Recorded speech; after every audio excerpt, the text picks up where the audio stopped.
कथा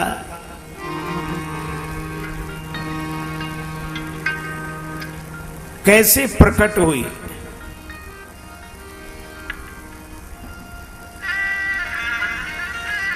सबसे पहले भगवान शंकर ने इसकी रचना की। रचि महेश निज मानस राखा, रच महेश निज मानस राखा, रच महेश निज मानस। पाई सुसमउ शिवासन भाखा, भाखा निज मानस राखा, रच महेश निज मानस राखा, रच महेश निज मानस राखा, निज मानस राखा, रच महेश निज रच महेश निज मानस।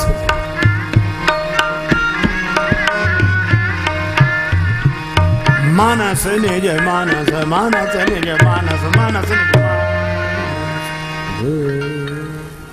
भगवान शंकर ने सबसे पहले श्री राम कथा की रचना की, अपने हृदय में छिपा के रख ली। क्यों? क्योंकि भगवान शंकर मानते हैं कि राम कथा के सभी अधिकारी नहीं हैं। यह न कहिए सठही हटसीलही, जो मन लाए न सुन हर लीलही। कहिए न लोभी क्रोधी कामी, जो न भजई सचराचर स्वामी। दुज द्रोही न कब सुनाइए कबहू, सुरपति सरिस हो ये नृप जब हूं। इसलिए शंकर जी ने राम कथा रचकर अपने मन में छिपा ली। कोई अधिकारी मिलेगा उसे सुनाएंगे। और श्री राम कथा श्रवण का अधिकारी कौन? का राम कथा के 23 अधिकारी, जिनका सत्संगति अति प्यारी। संतों से जिसका प्रेम हो। संतन के संग लाग रे, तेरी बिगड़ी बनेगी। संतन के संग लाग रे, तेरी बिगड़ी बनेगी। संतन के संग लाग रे, तेरी बिगड़ी बनेगी। संतन के संग लाग रे, तेरी बिगड़ी बनेगी। सत्संगति की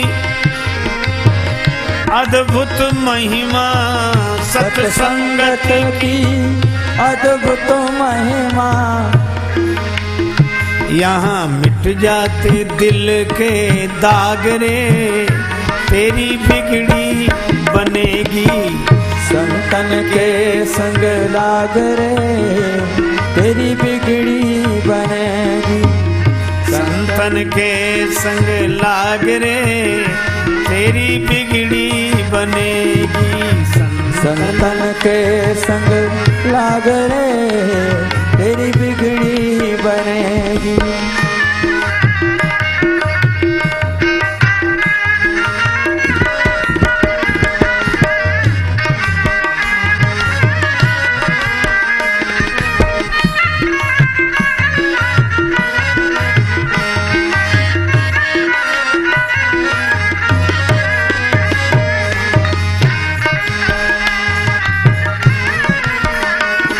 तेरी बिगड़ी बनेगी। संतन के संग लाग रे, तेरी बिगड़ी बनेगी। साधु ते होए न कारज हानि।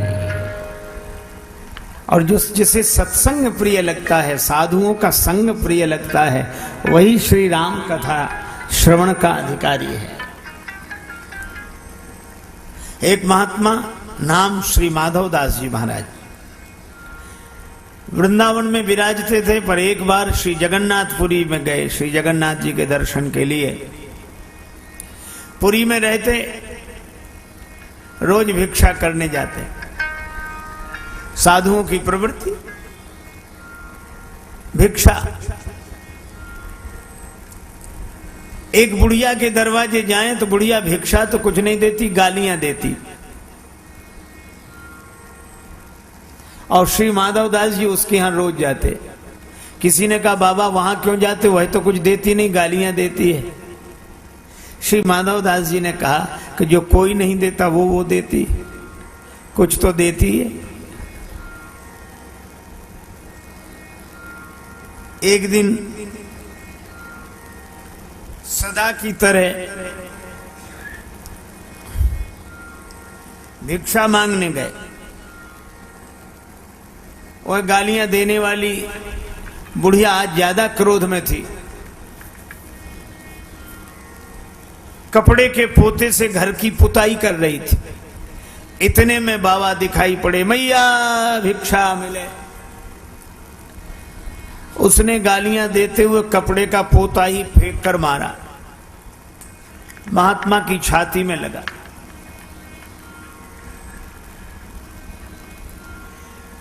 बुढ़िया खींची रहती थी। उसके बेटे का विवाह हो गया था, पर बेटे के यहां बेटा नहीं था। सो उसने माधव दास जी को कपड़े का पोता फेंक कर मारा, छाती में लगा। महात्मा माधव दास जी भी बोले कि संत माधव दास भी उत्तर इसी का देगा। चल मैया तूने कुछ तो दिया, पर मैं भी उत्तर दूंगा। बुढ़िया घबराई कहीं संत श्राप देकर न चले जाएं। पर माधव दास जी बोले संत माधव दास भी उत्तर इसी का देगा। पोता अगर दिया है तो जा, पोता तुझे मिलेगा। तूने पोता फेंक कर मारा, तुझे पौत्र की प्राप्ति होगी।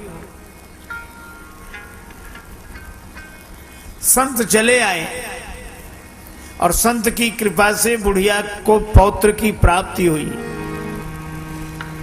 बुढ़िया रोती थी और यही कहती थी, पोता दियो न प्रेम सो रिसवस दी।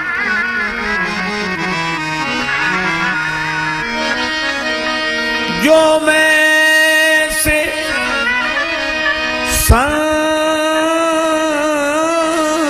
को देती प्रेम प्रसाद। पोते को अपने संग पानी डालकर कीचड़ साफ किया, शुद्ध किया, फाड़कर बत्तियां बनाई, घी में डाल दिया और फिर उन बत्तियों का दिया जलाया मंदिर में। वह पोता भी कह रहा था,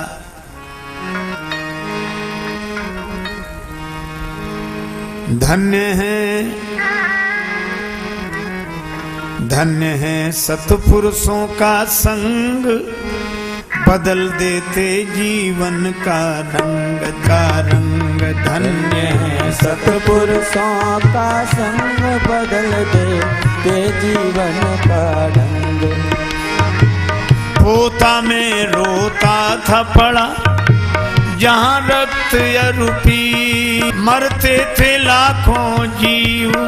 ओ मरते थे लाखों जीव, मरते थे लाखों जीव। आ गया था जीवन से तंग, धन्य है सत्पुरुषों का संग। आ गया जीवन से तंग, धन्य है सत्पुरुषों का संग। बदल देता जीवन का रंग, धन्य सत्पुरुषों का संग। बदल देता जीवन का ढंग, धन्य है सत्पुरुषों का संग। सत्पुरुषों का संग, सत्पुरुषों का संग। बदल देता जीवन का ढंग, धन्य है सत्पुरुषों का संग।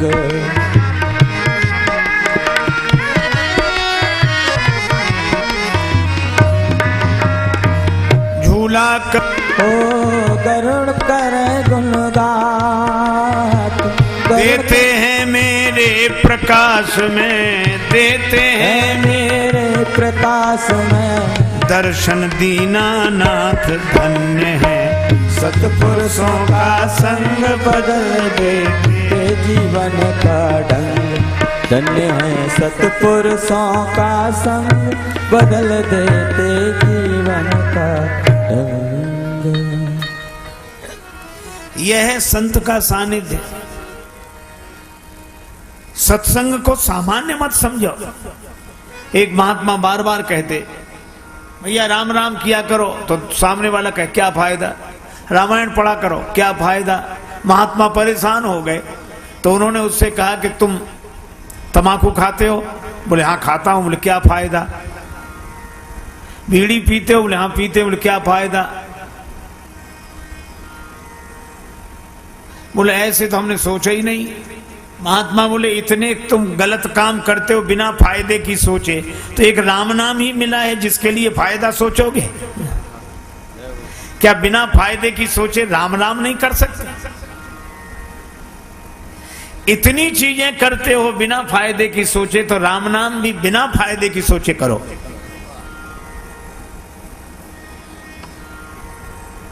बोला एक बार बोलूंगा। महात्मा बोले बस एक बार। वह बोला राम, महात्मा बोले बन गया काम। बस एक मेरी बात और सुन ले। क्या? इस नाम के बदले में कोई कुछ मांगने के लिए कहे तो मांगना मत। कह देना नाम के बदले में जो मिलता हो वो मुझे दे दो, ठीक है?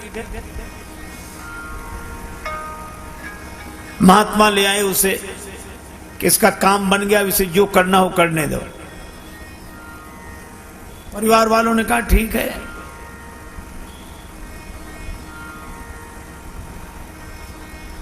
महात्मा चले गए। वो अपने घर रहने लगा, मनमाने काम करने लगा। लेकिन एक दिन जब वो मरा तो लोग गए कि ये मर गया मर गया। यमदूत उसे यमलोक ले गए, यमराज के सामने।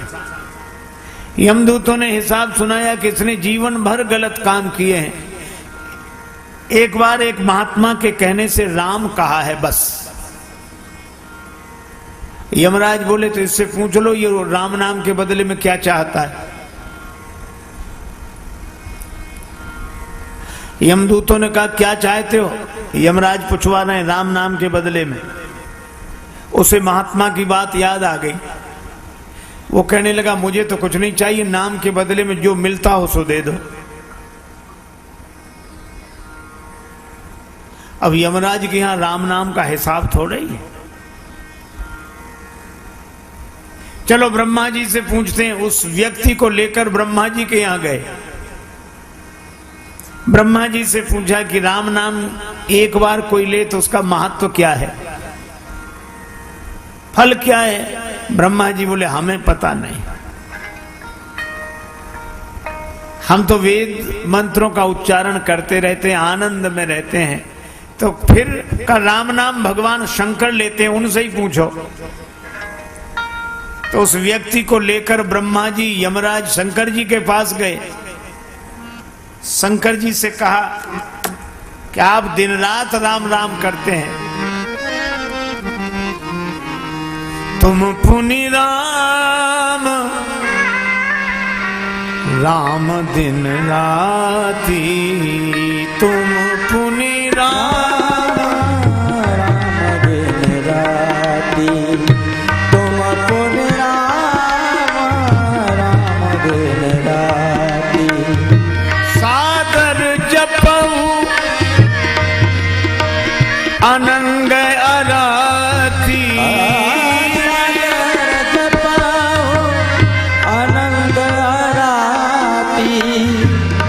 पुनि राम राम दिन राती, तुम पुनि राम राम दिन राती। आप निरंतर राम राम राम राम राम स्मरण करते हैं तो एक बार नाम लेने का क्या फल है? शंकर जी ने कहा कि नाम स्मरण तो मैं खूब करता हूं, लेकिन एक बार राम नाम लेने का क्या फल है ये मुझे भी पता नहीं। फिर किससे पूछें? शंकर जी बोले जिनका नाम है उन्हीं के पास चलो। यमराज, ब्रह्मा जी, शंकर जी उस व्यक्ति को लेकर राम जी के पास पहुंचे। राम जी से कहा कि इस व्यक्ति ने जिंदगी भर गलत काम किए, एक बार आपका नाम लिया है, तो आपका एक बार नाम लेने का क्या फल है, इसे वही फल दिया जाए। राम जी बोले नाम तो हमारा ही है, लेकिन फल हमें भी पता नहीं। तब तुलसीदास जी ने लिखा, कहो कहाँ लगी नाम बड़ाई, राम न सकहीं नाम गुण गाई। राम न सकहीं नाम गुण गाई। पर इसने एक बार नाम लिया है तो ये मेरे पास आ गया, अब इसको मेरे ही पास छोड़ दो, तुम लोग जाओ। वह राम जी के पास रह गया। यह है संत की महिमा। इसीलिए जिनका सत्संगति अति प्यार, भगवान शंकर कहते हैं हम उन्हीं को कथा सुनाएंगे। ये कथा लिखकर रख ली, सुनाई नहीं।